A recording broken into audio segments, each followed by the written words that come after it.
दिन के छुट्टी लेके घरे आव राजा करो तानी छठ त्योहार।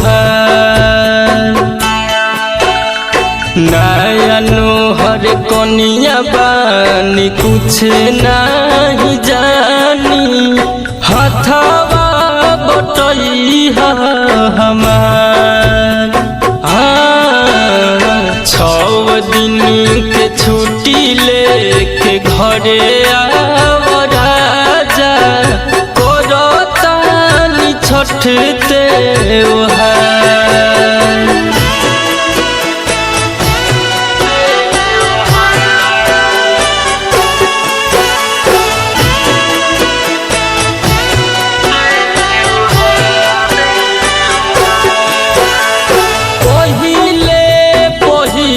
कईनी छठ के पूजाई ओतने निहोरबा कि रउआ घर आई।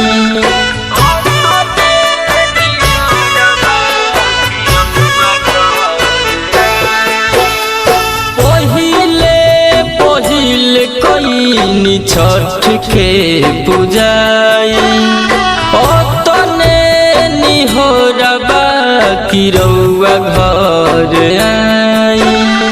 फल फल हरिया कैसे आई ताजा ताजा के जाके लाई बाजार। 6 दिन के छुट्टी लेके घरे आव राजा करो तानी छठ त्योहार।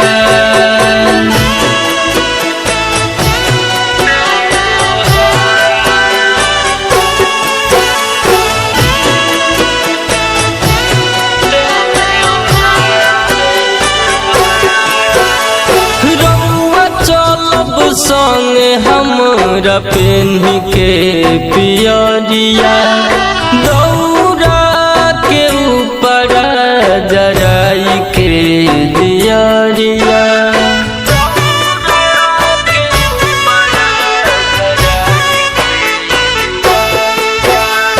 रउआ चलब संगे हमरा पेन्ही के पियरिया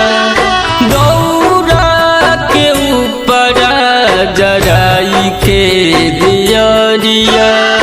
राजन निराला पिया रउआ से कहीं कोरी लय तने गोहार।